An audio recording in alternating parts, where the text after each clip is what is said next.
اے عزیزو اللہ نے جو تمہیں دیا ہے اس میں جو سب سے پسندیدہ چیز ہے اللہ کی بارگاہ میں قربان کرو۔ ہر ایک کی الگ الگ چیزیں ہوتی ہیں پسندیدہ، پتہ نہیں کس کے ہاں کون سی چیز عزیز ہے، لیکن کچھ چیزیں کامن ہیں۔ دولت تقریباً سب کی پسندیدہ چیز ہے، اولاد تقریباً سب کی پسندیدہ چیز ہے، وقت یہ سب کا لازمی حصہ ہے اور اس کو کوئی جلدی قربان نہیں کرتا۔ تو محنت سے کمائی ہوئی دولت کو اللہ تعالیٰ کے ہاں خرچ کرو، قربان کرو، تاکہ تم اس کامیابی کو پہنچو۔ پھر بھی آپ اندازہ کرو دیتا کون ہے ہمیں رزق؟ کون دیتا ہے مال؟ سب کچھ اللہ رب العزت۔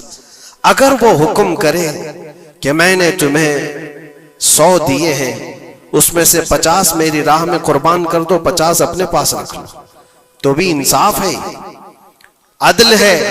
اللہ کریم جس کا خود کا دیا ہوا ہے وہ چاہے تو 90% اللہ تعالیٰ یوں فرما دے کہ میری راہ میں قربان کر دو، 10 تم رکھو۔ نہیں، رب تبارک و تعالیٰ نے نہ 50 کا حکم دیا تمہیں، نہ 40 کا حکم دیا، نہ 30 کا، نہ 10 کا، بلکہ سال میں ایک مرتبہ صرف 2.5% اپنے مال سے نکالنے کا حکم دیا۔ اس میں بھی ہم دیکھتے ہیں کتنے لوگ آنا کانی کرتے ہیں، زکوٰۃ کو بچانے کے لیے ہیلے کرتے ہیں۔ وہ صرف 2.5% ہے، 2.5۔ اگر کسی کے پاس 100 حصے ہیں تو اس میں سے 2.5 یہ اللہ کی راہ میں سال میں ایک مرتبہ قربان کرنے کا حکم ہے، زکوٰۃ۔ لیکن مال کی محبت کچھ لوگوں کے دلوں پر ایسی جم جاتی ہے، اس کو بچانے کے لیے وہ کئی طرح کے ہیلے بہانے کرتے ہیں۔ جبکہ یہ بھی میں آپ کو بتا دوں، انکم ٹیکس جو ہوتا ہے وہ تمہاری انکم پر لیا جاتا ہے، جتنا تم کما رہے ہو اس پر ٹیکس دینا ہوتا ہے، لیکن زکوٰۃ انکم پہ نہیں ہے، زکوٰۃ سیونگ پہ ہے۔ جتنا تم بچا رہے ہو اس پر زکوٰۃ ہے، تم کما رہے ہو کتنا اس پر کوئی زکوٰۃ نہیں۔ اگر تم مہینے میں 1 کروڑ روپے کماتے ہو اور 1 کروڑ روپے پورے خرچہ بھی کر جاتے ہو تو سال بھر میں تم پر کوئی زکوٰۃ نہیں، کوئی زکوٰۃ نہیں۔ لیکن ہاں اگر بچا کر کے رکھتے ہو تھوڑا حصہ تو سال بھر میں وہ بچی ہوئی حصے پر اللہ کی طرف سے زکوٰۃ کا حکم ہے۔ اسی لیے اسلام میں ذخیرہ اندوزی، جمع کرنا، یہ ایک برا کام ہے۔ اسی سے دل پر میل جمع ہوتا ہے۔ جب مال زیادہ جمع ہوتا ہے تو دل کے اوپر میل زیادہ جمع ہونے لگتا ہے، اور اللہ تعالیٰ اپنے بندوں کے لیے نہیں چاہتا کہ تمہارے دلوں پر مال کی محبت کا میل جمنا شروع ہو جائے۔ اسی لیے ہر سال اتنا حصہ نکال دیا کرو۔ عزیزان گرامی وقار، یہ تو مال کے متعلق تھا، اور باقی اللہ تعالیٰ قرآن میں یہ بھی فرماتا ہے۔ مثال کے طور پر میں آپ کو بتا دوں، اللہ کے نبی صلی اللہ تعالیٰ علیہ وسلم کے پاس کچھ چیزیں آئی، آپ نے تقسیم فرما دیا، کچھ ایک حصہ کچھ باقی رہ گیا تھا، گوشت تھا یا کھجوریں تھی، اس گوشت کا حصہ گھر میں رکھا گیا۔ آپ صلی اللہ علیہ وسلم نے بعد میں پوچھا کتنا بچا ہے اور کتنا دے دیا گیا؟ کہا اتنا اتنا اتنا سب کچھ بٹ گیا، ایک ٹکڑا کچھ باقی رہ گیا۔ تو آپ نے فرمایا حقیقت میں جو دیا گیا ہے وہی اصل بچا ہوا ہے اللہ کی بارگاہ میں، اور جو ہم نے رکھا ہے یہ تو خرچہ ہونے والا ہے، یہ ہمارے لیے، اور جو دیا گیا وہ ہمیشہ اللہ کے پاس رہنے والا ہے۔ ما عندکم ینفد وما عند اللہ باق، قرآن میں اللہ فرماتا ہے جو تمہارے پاس ہے وہ سب فنا ہو جائے گا، اور جو اللہ کے پاس تم نے دے رکھا ہے وہ باقی رہنے والا ہے۔ اسی لیے اللہ تعالیٰ خود فرماتا ہے بنی آدم جو اپنے ہاتھ سے صدقہ کرتا ہے اس کے صدقے کو میں خود لیتا ہوں اور اس کو بچھڑے کی طرح پال کر کے بڑا کرتا ہوں۔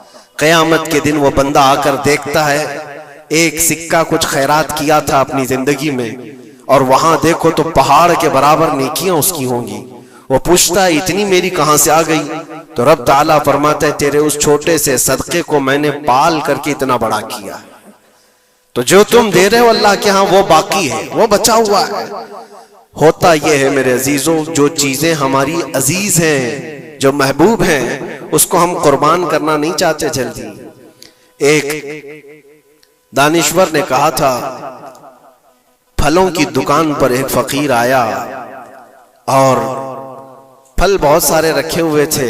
ایک بوڑھا فقیر، اس کو آم کھانے کی خواہش پیدا ہوئی. اس نے دکان والے سے کہا کہ مجھے اللہ کے نام پر کچھ دے دو.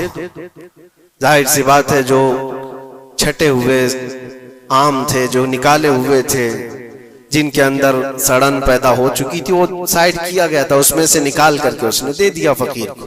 عام طور پر یہی ہوتا ہے، دینے کے لیے جو نکالا جاتا ہے وہ الگ ہوتا ہے. وہ لیا. تھوڑی دیر کے بعد اس کے پاس 10 درہم تھے.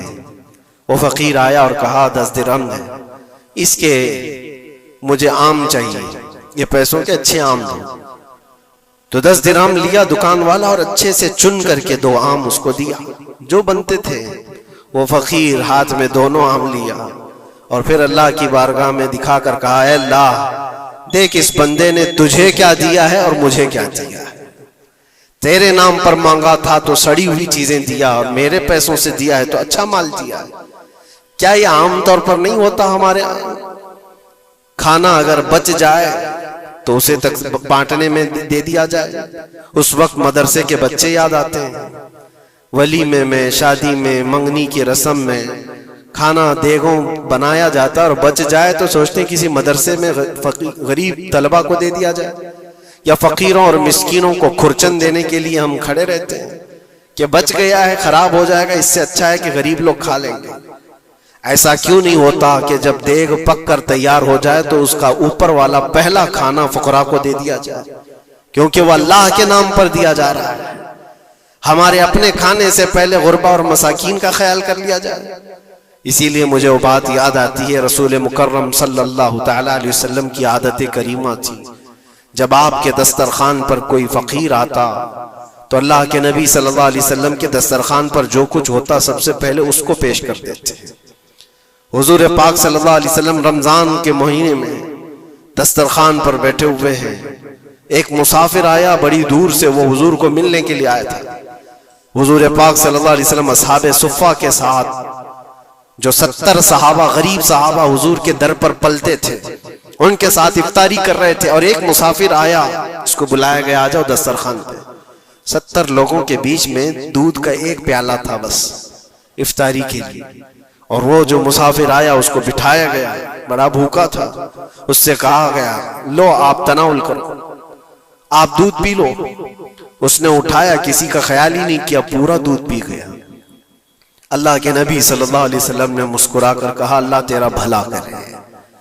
آتا ہے فقیروں پہ انہیں پیار کچھ ایسا، خود بھیک دیں اور خود کہیں منگتے کا بھلا ہو. ہماری پسندیدہ چیز اگر کوئی اٹھا لے تو پھر ہم آگ بگولا ہو جائیں.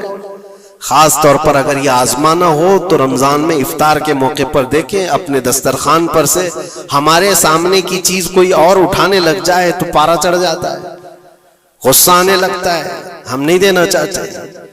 وہ سارا اپنا جمع کر کے رکھا ہوا ہوتا ہے. یہی وہ امتحان ہے جو قرآن میں اللہ فرماتا ہے، اپنی پسندیدہ چیز جب تک تم اللہ کی بارگاہ میں نہیں قربان کرو گے اس کامیابی کو نہیں پہنچ سکتے. ہمارا دل چھوٹا ہے، اسی وقت اندازہ ہو جانا چاہیے کہ میرے دل میں وسعت کتنی ہے، کشادگی کتنی ہے. آزما کر کے دیکھ لینا، افطاری کے ٹائم پہ تھوڑا سا تمہارا شربت کوئی اٹھا لے یا کوئی فروٹ تمہارے ادھر سے ادھر کر دے دسترخوان پر. جھگڑے ہوتے ہیں بہت سارے، غصے میں آگ بگولا ہوتا ہے، لال پیلا ہوتا ہے، پتہ نہیں کیا کیا سنا دے گا. دن بھر کا صبر کیا ہوا آدمی وہ افطاری پر موجود چھوٹے سے ٹکڑے فروٹ کے اپنے دوسرے بھوکے بھائی کو دینا نہیں چاہتا. لیکن یہی چیز میں آپ کو بتاتا ہوں، کھا کر کے جب شکم سیر ہو جائے، پیٹ بھر جائے، مسجدوں میں افطار کے بعد ہم نے دیکھا ہے ڈھیروں فروٹ کے ٹکڑے پڑے ہوئے رہتے ہیں. اب اس کی طرف کوئی دیکھتا بھی نہیں، پیٹ بھر چکا ہے، وہی فروٹ ہے، وہی شربت ہے، وہی سب کچھ ہے، لیکن وہ گرا ہوا ہے، پڑا ہوا ہے، کہیں تو گٹروں اور نالیوں میں پھینک دیا جاتا ہے. یا اگر کوئی کھانے والا نہ ہو تو پھر رمضان میں مانگنے والے یا فقیروں کو ڈھونڈا جاتا ہے. اپنا پیٹ بھر جانے کے بعد پھر فقیروں کو ڈھونڈنا، یہ وہ امتحان نہیں ہے جو ابراہیم علیہ السلام نے دیا تھا. ہاں، اللہ کے نبی صلی اللہ تعالی علیہ وسلم کے جو اخلاق تھے وہ صحابہ میں بھی تھے. صحابہ کرام رضوان اللہ تعالی علیہ مجمعین کی وہ باتیں میں آپ کو بتاؤں. حضور پاک صلی اللہ علیہ وسلم کی بارگاہ میں ایک مہمان آتا ہے رات کے وقت, اور حضور صلی اللہ علیہ وسلم اپنے صحابہ میں فرماتے ہیں ہے کوئی جو میرے مہمان کی مہمان نوازی کرے, اللہ اسے جنت سے کھانا کھلائے. صحابہ تو ظاہر سی بات ہے ہر نیکی کو بڑھ چڑھ کر کے لیتے تھے. ایک صحابی تھے حضرت طلحہ رضی اللہ تعالیٰ عنہ, انہوں نے کچھ دیکھا ہی نہیں گھر میں ہے کہ نہیں ہے, فوراً کہا یا رسول اللہ اس مہمان کو میں لے جاتا ہوں. حضور پاک صلی اللہ علیہ وسلم سے درخواست کی اور لے کر کے گھر آ گئے. پتا چلا بیوی کو نے کہا پہلے تو ہمارا خود کا ہی کھانا نہیں ہے, آپ مہمان بھی لے آئے. صحابی رسول نے اپنی بیگم سے پوچھا کتنا ہے, کہا ایک آدمی صرف کھا سکتا ہے. اور گھر میں کتنے لوگ ہیں, شوہر بیوی اور ایک چھوٹا بیٹا, اب ایک مہمان آیا ہوا ہے. صحابی رسول نے اپنی اس فکر کا اظہار کیا بیگم سے کہ اب کیا ہوگا, ایک آدمی کھا سکتا ہے اور 4 لوگ یہاں موجود ہیں. اللہ اکبر. وہ خواتین بھی حضور کے زمانے کی کیسی تھی, انہوں نے کہا اپنے شوہر سے گھبرائیے مت, میں بچے کو تھپکیاں دے کر سلا دوں گی, آج ایسے سلا دوں گی, اور دسترخوان پر جب بیٹھے آپ کو کھانا میں پروس دوں گی, اور پھر بتی اچانک گل کر دیں گے, چراغ بند کر دیا جائے گا, آپ کھانے جیسا منہ چلاتے رہیں اور اس مہمان کو لگے کہ آپ بھی کھا رہے ہیں, اور کھانا پورا اس کے سامنے رکھیں تاکہ وہ پیٹ بھر کر کھا لے. ایک آدمی کے کھانے کے لیے یہ ہیلا کیا جا رہا ہے, خود بھی بھوکے ہیں. ایسے ہی ہوا, دسترخوان بچھا اور صحابی رسول نے کھانے کا برتن ان کے سامنے پیش کیا اور اچانک چراغ کو بجھا دیا گیا, اندھیرا ہے. انہوں نے افسوس کا اظہار کیا, کہا اتفاق ہے چراغ گل ہو گیا, آپ کھا لیجئے, ہم بھی کھا رہے ہیں. اور سارا کھانا اس مہمان کے سامنے رکھا. مہمان کو یہ لگتا رہا کہ یہ لوگ بھی کھا رہے ہیں, اور پورا کھانا وہ پیٹ بھر کر کھا لیا, شکم سیر ہو گیا. اور اس کے بعد برتن اٹھا دیا گیا. وہ صحابی رسول حضرت طلحہ بھی بھوکے سوئے, ان کی بیوی بھی بھوکی سوئی, ان کا بیٹا بھی بھوکا سویا, صرف ایک مہمان کی مہمان نوازی کے لیے. اپنی عزیز چیز, اپنی پسندیدہ چیز قربان اللہ کے نام پر. لیکن میرے عزیزوں, واقعہ صرف اتنا ہی نہیں ہے. صبح ہوتی ہے, حضور پاک صلی اللہ علیہ وسلم صحابہ سے کہتے ہیں طلحہ کہاں ہے.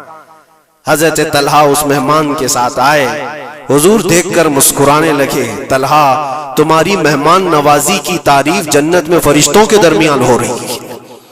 اللہ تبارک و تعالیٰ تمہاری مہمان نوازی کی تعریف فرما رہا ہے. جبرائیل آئے تھے اور مجھے بتا گئے کہ آپ کے ایک صحابی نے اللہ کے نام پر اپنا سب کچھ اس مہمان کو کھلایا ہے. یہ ہے جس کو ایثار کہتے ہیں, اس کو کہتے ہیں یہ قربانی. پیٹ خالی ہو اور دوسرے کا خیال ہو. پیٹ بھر جانے کے بعد تو پھر وہ ویسٹیج دینے کی بات آتی ہے, اپنے گھر کا بوجھ نکالنے کی بات آتی ہے. اچھی چیز جب اللہ کریم کی بارگاہ میں دے دیا جائے تو وہی قرآن میں اللہ نے فرمایا لن تنالوا البر حتى تنفقوا مما تحبون. تم اس وقت تک اس کامیابی کو نہیں پہنچ سکتے جب تک کہ اپنی پسندیدہ چیز اللہ کی بارگاہ میں قربان نہیں کرتے. پسندیدہ کا لفظ ہے, اپنی چاہی ہوئی چیز کا ہے. اسی لیے عزیزان گرامی وقار, حضور اکرم صلی اللہ تعالی علیہ وسلم کے صحابہ میں سے ہم نے دیکھا ہے, ان صحابہ اکرام نے کبھی ان چیزوں کو ایسا پسند نہیں کیا, ایسا پیار نہیں کیا دنیا کو گلے لگا کر. اس کے باوجود بھی اس کو قربان کرتے رہے, قربان کرتے رہے. جو چیز دنیا میں تمہیں غافل کرتی ہے وہ یہی چیزیں ہیں جس کو اللہ تعالیٰ تم سے دور کرنا چاہتا ہے. قرآن پاک میں اللہ تعالیٰ پوچھتا ہے یا ایھا الانسان ما غرک بربک الکریم, اے انسان تجھے تیرے رب سے کس نے دھوکہ دیا ہے, کون ہے جو تجھے تیرے رب سے دور کیا ہے. یہ تمہاری دکانیں, یہ تمہاری جائیداد کا حساب کتاب, یہ تمہاری اولاد کی محبت, تمہاری بیویوں کی محبت, یہ وہ ساری دنیا ہے جو تجھے اللہ کی عبادت سے دور کیے جا رہی ہے. کیوں وقت پر تمہاری نماز ہوتی نہیں؟ ریزن خود تلاش کر لینا آپ جا کر کے. ظہر میں کہاں تھا, کون سی چیز نے مجھے نماز سے روکا تھا, عصر میں کہاں تھا, کس چیز نے مجھے سجدہ کرنے سے دور کر دیا. ریزن آپ خود ڈھونڈو, روزانہ آپ خود ڈھونڈو. مغرب میں کیوں سر نہیں جھکا پایا میرے رب کی بارگاہ میں, کون سی چیز مجھے روکی تھی, کیا میں دکان پر بیٹھا تھا؟ تو وہ دنیا ہے جو دھوکہ ہے جو تجھے اللہ سے دور کر رہی ہے. یا تم دوستوں کے ساتھ بات چیت میں بزی ہو گئے تھے تو یہ دوست شیطان ہیں جنہوں نے تجھے اللہ سے دور کیا تھا. یا کوئی اور چیز تھی، موبائل میں بیٹھا تھا، گیم کھیل رہا تھا، یہ وہ دنیا ہے جو تجھے اللہ سے دھوکہ دی ہوئی. ٹی وی میں بیٹھا تھا، میچ میں بیٹھا تھا، کھیل کود میں تھا. یہ ساری چیزوں کا ریزن آپ خود ڈھونڈو. یہ عبادتوں سے کون ہے جو مجھے دور کیا ہے؟ اللہ کریم کی بارگاہ میں سر جھکانے سے کون سی چیزیں روک رہی ہیں؟ مجھے بتاؤ قسم رب ذوالجلال کی. آج کسی نے تمہارے گردن پر تلوار رکھی ہے کہ اگر سجدہ کرو گے تو کاٹ دیے جاؤ گے، مار دیے جاؤ گے. کسی نے تم کو نیزہ دکھا کر کہا کہ مسجد جاؤ گے تو گھونپ دیا جائے گا. کوئی چیز نہیں ہے، تمہارا نفس ہے جو تمہیں دور کیا ہوا ہے. تمہاری اپنی وہ چیزیں ہیں جن کو تم دل سے لگائے ہوئے ہو. اللہ کریم کی بارگاہ میں آنے کے لیے جو اہمیت تمہیں دینا چاہیے وہ دوسروں کو اہمیت دینے لگ گئے. اسی لیے ایک بزرگ نے کیا خوب کہا تھا. وہ اپنے مرید کی دکان میں گئے، بہت بزی شیڈول تھا اس مرید کا. دکان میں اتنے گاہک ہوتے تھے، بھیڑ، ہمیشہ وقت ہی نہیں ملتا تھا بیچارے. لیکن پیر صاحب آئے ہیں دکان میں تو عزت و احترام ہونی چاہیے. اپنے مرشد کو اس نے بلایا، کرسی پر بٹھایا. بہت دیر تک وہ اس کی دکان میں پڑھتے رہے، بیٹھے رہے.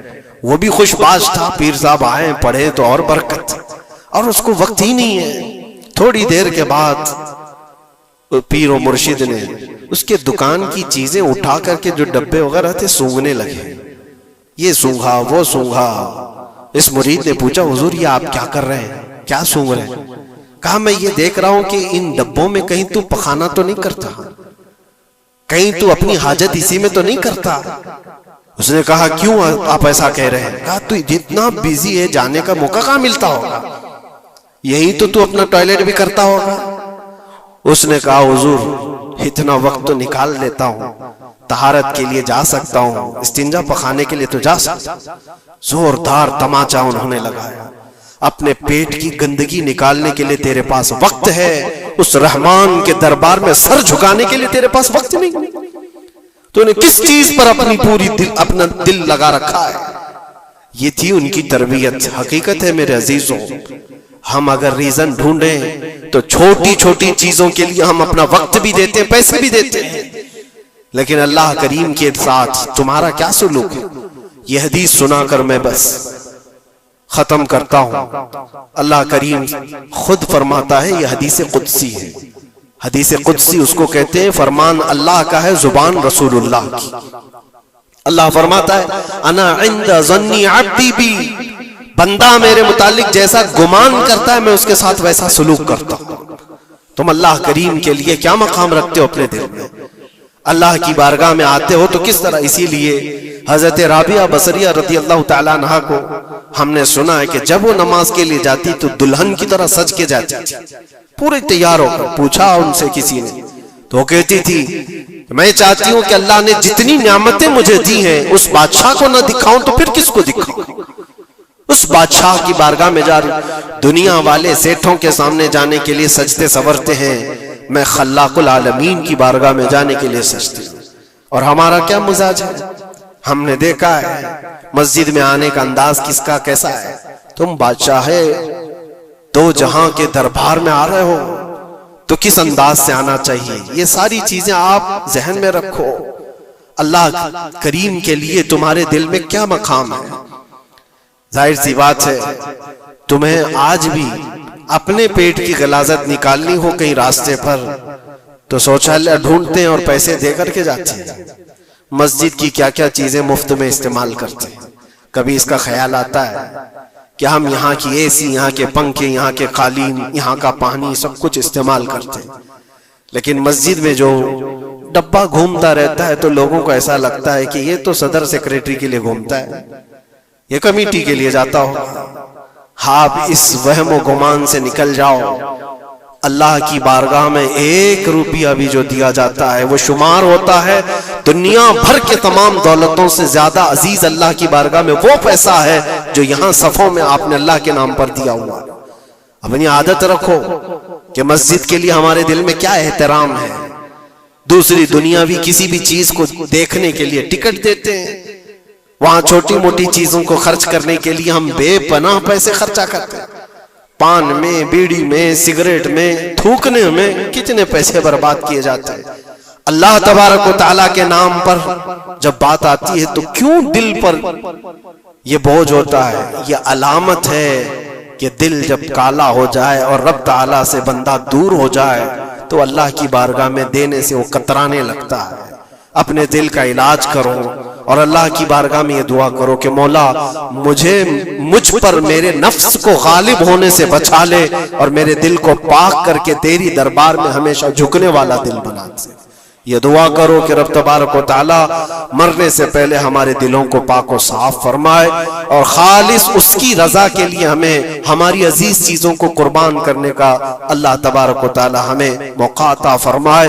اور خاص طور پر یہ دعا کہ رب العالمین جب آخری وقت آئے تو تیرے حبیب پاک کی عزت کے لیے مرنے کی توفیق عطا فرما اور اس راستے میں ہمیں شہادت عظمی نصیب فرما، تیرے نبی کے قدموں میں دفن نصیب فرما۔